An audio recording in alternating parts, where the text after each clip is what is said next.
Morning, everyone, and welcome. Thank you very much for being with us today and for just being here and being present.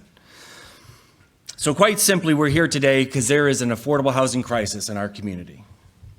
Let me share with you and build off what Sarah said earlier. Let me share with you some sobering facts about the state of affordable housing in Montgomery and Prince George's counties.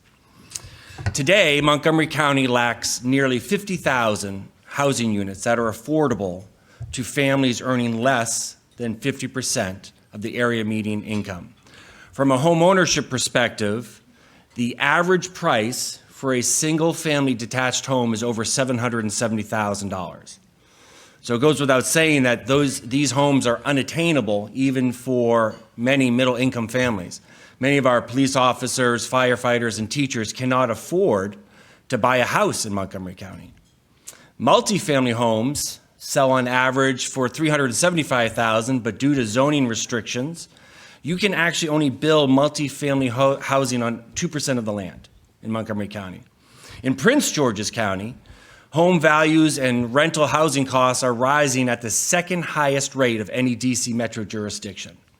It is estimated that there is a gap of about 23,000 units in Prince George's County, and many households are locked out of the home ownership market due to down payment requirements and credit issues.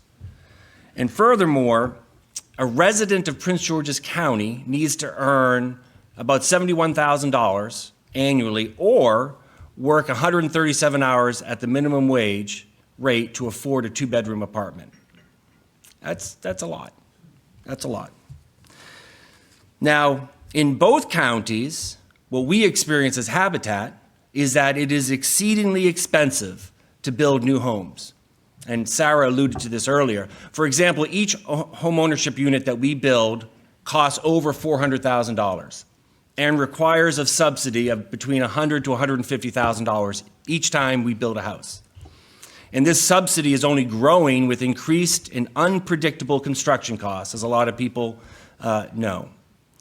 Now, it's easy for us to get overwhelmed and to look at those numbers that I gave you and even get a little discouraged, right? And to give up before we even get started. A friend of mine, years ago, he climbed Mount Kilimanjaro.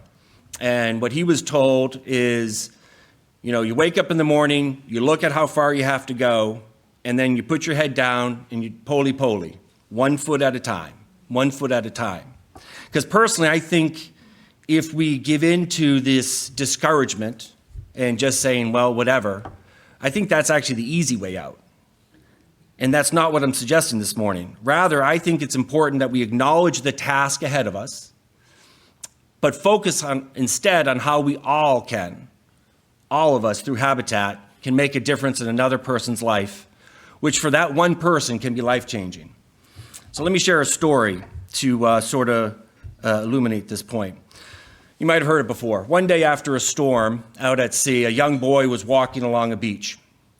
And as far as the eye could see, the beach was covered by starfish. I don't know why it's starfish, but that's just the story. And the starfish had all washed ashore during the storm. So as the boy walked along, he would stop, pick up a starfish, and throw it back into the water.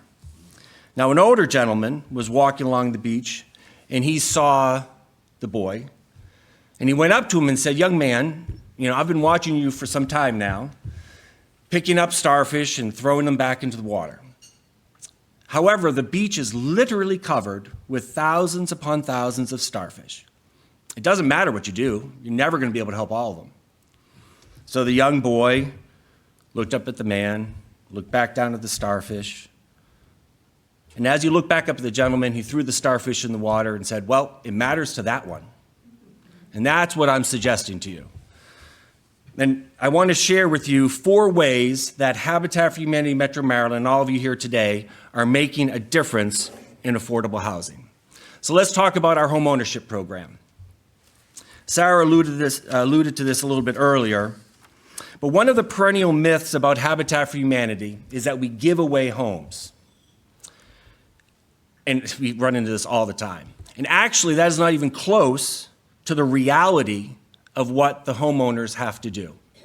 First, applicants for the Habitat Homeownership Program must have a demonstrated need for housing. Then they have to be in a certain income range that enables them to make their monthly mortgage payments. Then once they're accepted into the program, they have to attend homeowner workshops on various topics, including budgeting, homeowners insurance, civic participation, homeownership 101. And then they have to complete their sweat equity hours, which can range from 200 to 400 hours of sweat equity that they and their family are putting into the homes. Then, once the homes are completed, the families go to the settlement table, just as you or I would, and purchase their home through a zero interest, we can't offer anybody else at zero interest, just our families, a zero interest 30-year mortgage. The bankers wouldn't like that. And then it's our policy at the time of settlement that a new homeowner cannot pay or will not pay more than 30% of their household income on their mortgage. And that includes insurance and taxes. Now, while we continue to rehab or build a few houses each year, we are in the early stages of transitioning to completing larger scale projects that, as we see the issue and the challenge of affordable housing in Montgomery, Prince George's County, we want to do more. We want to do bigger. So let me tell you about our first project that's coming up, the Randolph Road project. Now, this is a $92 million project in partnership with AHC, and AHC is here today. Where are you, AHC? Right here, AHC. They're our partners on this project.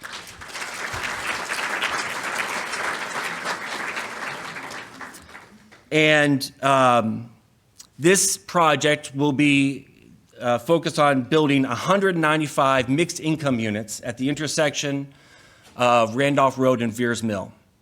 AHC will build and operate 168 rental units, while Habitat will build and operate build and sell 24 condominiums and 3 single-family homes. Now, we're going to closing next Friday. It's actually Tuesday. I wanted to see if Alan was going to freak out on that. We're going next Tuesday. And God willing, the creek don't rise. And it is important to note, and I do want to give a shout out to the county, because this is an example of where the county has taken county-owned land and prioritized it for affordable housing. And that's a model that we can use throughout Montgomery, Prince George's County, and serve as a model for others, because there is land that is available. We just need the will of the elected officials that we are seeing in Montgomery County to do that.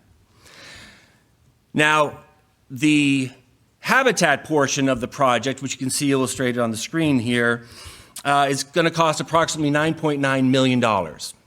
And we are fortunate to be working with Sandy Spring Bank, who's here, Mickey and their team. They're working on our construction loan. And as part of the capital stack for the project, I am delighted to announce that just a few days ago, Monday, we actually achieved our capital campaign goal of $1.5 million.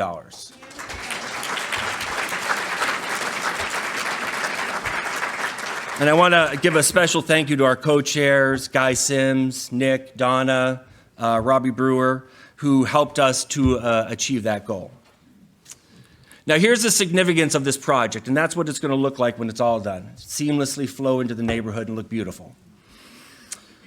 By co-locating home ownership units with rental housing, we can drive down the development and construction costs per unit, which then enables us to offer extremely affordable housing for lower income families. So nearly all of the units will be affordable to families earning less than 60% of the area median income, which is pretty cool. But here's where it gets better. Habitat has made a commitment that for the 24 condo units, 8 will be sold to families earning 30% of AMI, 8 at 40% of AMI, and 8 at 50% of AMI. You cannot get those type of opportunities other than here in Montgomery County with Habitat. But it gets better. The 24 condo units will have larger bedrooms than typically found in similar units, enabling them to house families of up to 6 people. Also, the condos will be situated on a half-acre park that runs through the center of the project and will include opportunities for kids to run around a playground, families to grill for gatherings, Alan's promised to grill for me, and residents to relax in a large open space, all near a future bus rapid transit line. So that's the first project. The next project that I want to talk about is once Randolph Road winds down, we're going to be moving on to Heritage Emery Grove, and that's something that Tim alluded to. And there we go. Now, this is a unique historical redevelopment project in Gaithersburg that will occur on 40 acres of land owned by Emery Grove UMC, the Housing Opportunities Commission, and Montgomery County. And this project is important because it provides the opportunity to be intentional in our actions, to rectify the past harms of urban renewal in the 1960s and 70s, which brought undelivered promises and the demise of an enduring community culture within Emery Grove. Now think about this for a moment.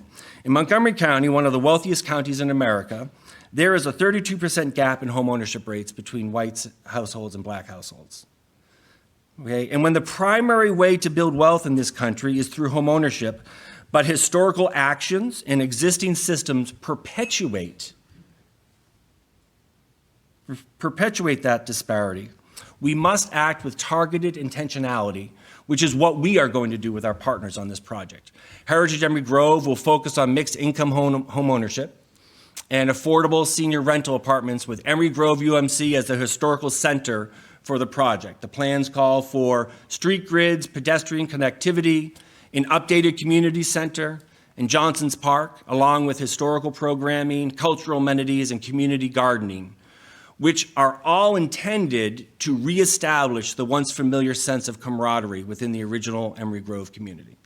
So that gives you a sense of where we're looking. And there are several other things we have in the works that we're not going to talk about today. That's for next year. But we are moving towards trying to make greater impact through our work. So the next way we're working to make a difference, we talked about home ownership, now home preservation. So while Habitat is widely known for our home ownership program, there's another way that we make a difference, and that's through this home preservation program. As an organization, Habitat realized it was not enough to create new affordable housing opportunities, but we also had to preserve the existing affordable housing stock. You know, my mother, when she was alive, she had her own place, but she didn't have the financial resources to make the necessary repairs, right? And so what do? Well, that's where Habitat comes in. And our job is to ensure that critical health and safety issues are addressed for existing homeowners. For us, a home is not affordable if it is not energy efficient, healthy, and safe throughout the life cycle of the home. And I just want to take a second and point out to you the wide array of programs that come under the home preservation umbrella. It includes critical home repairs, weatherization services, accessibility modifications that we make to homes so that people can stay as independent for as long as they want within their own homes. And all these are ways that we can help people who are who are existing homeowners and are seeking a way to stay in their own home for as long as possible. So this just gives you some pictures of some of the people that we serve and some of the programs and some of the effects. So what's interesting to note is that these programs serve a gap in services in our local communities. There are programs and subsidies for lower income rental households, although not enough, but there's very few services available for homeowners. So one example of the demand for these services, just to share with you this, is that right now, today, we have an inquiry list of 1,600 families in Montgomery and Prince George's County that want our services, and that we are working to find ways that we can address that need. So that just gives you a sense of the magnitude of the problem. So we talked about home ownership, our home preservation program. Now I want to talk about the Restore. This is the third way that we're working to make a difference. The Restore is pretty cool. I call it goodwill on steroids. And the reason why the Restore is pretty cool is because what we are able to do is we take gently used donations from individuals and businesses, and then we resell them to the general public. And then we take that profit from the Restore, and then we put it back into affordable housing. Now, not only do we take donated goods, but we also, as part of that, is that we literally divert tons of materials from the waste stream, helping the environment. So the Restore, with about 100,000, we have 2 Restores, one on East Goody and one on Plum Orchard. Miss a day, miss a deal, shop often, shop early. Shop early, shop often. But seriously, what they give us through the 100,000 people that come into the store every year is they give us the chance to, again, communicate our mission. And that's what we're delighted to do with our Restores. The last way that we are working is through our advocacy work. Now, this is really important. Habitat recognizes that we cannot build our way out of the housing crisis. As a matter of fact, if we were to look at all the Habitat affiliates across the country and to continue the model of building 1 or 2 houses at a time, it would take Habitat 5,000 years to get out of our current housing crisis. And that's not even dealing with the new issue, the new supply gap of affordable housing in the future. So we are committed, and we see advocacy as a force multiplier. We are committed to working with elected officials, some of you here today, some of you will talk to you after this, about advocating for affordable housing, but not just home ownership. We're interested in advocating across the sector of affordable home ownership. So if we can get another $100 million from the County Council, hint, hint, next year for the Housing Initiative Fund, that primarily impacts rental, that's what we're going to do, because we are interested in affordable housing across the spectrum. The last thing I want to just, as I conclude and before Tim comes up here, I want to just share some gratitudes with you. First, I'm grateful today that we can celebrate 40 years ago on October 29th, 1982, 3 people came together in Rockville to sign the Articles of Incorporation that launched Habitat for Humanity in Metro Maryland. Now, 40 years after that humble beginning, our organization can celebrate several milestones with you today. First, we have completed 750 projects between our home ownership and home preservation. That's right. We have served 580 families. We have served over 1,500 individuals. We'll clap for both those. 1,500 individuals. And this is, I think, the coolest thing. We have issued, as Habitat, we are the bank, we have issued over $15 million in zero-interest mortgages to families. I'm also grateful for our talented and dedicated board of directors. We have several with us today. Mary, our board chair, Gerard from Founders Bank, great bank, John Prancatelli, Eric, Peggy, Davis Construction. That's just a sampling of the amazing, I hope I didn't miss anybody, I'll get in trouble. That's just a sampling of the amazing people, and I'm very grateful that they give their time, talent, and treasure to our organization, helping us to grow and serve more families. I asked the staff to be in here because I think it's really important. I am grateful for the staff at Habitat Metro Maryland, and I'm grateful for the staff because they make my job easy. No, it's not too easy, Mary. But they make my job easy because this wonderful group of men and women come together and amaze me with their ingenuity, compassion, and dedication to serve others. We simply could not do our work without this amazing, dedicated group of staff. So if you could just join me in a round of applause to them.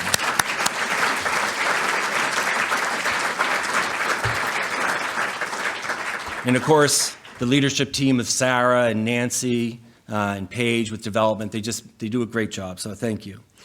And the last thing I want to say is I'm grateful for Calvin and his story that we heard earlier today. I just want to take a moment to reflect on something he said. If you remember, the family in the video is gathered around the table, and you can hear a voiceover of Calvin saying, "This is their house." Right?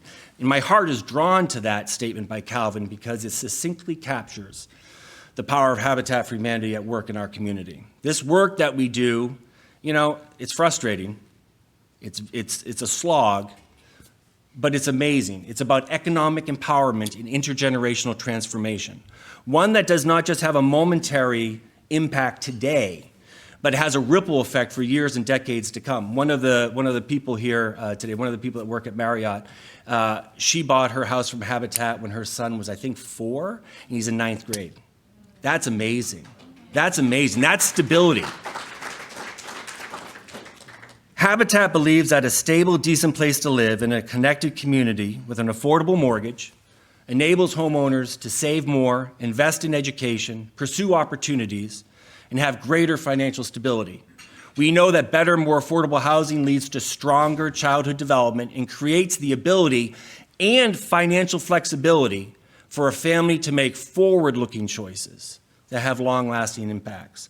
So that's what we are working on in the year ahead, forward-making impacts, forward-making decisions for families, and we ask you to come beside us and work with us as we empower families to build strength, stability, self-reliance through affordable housing.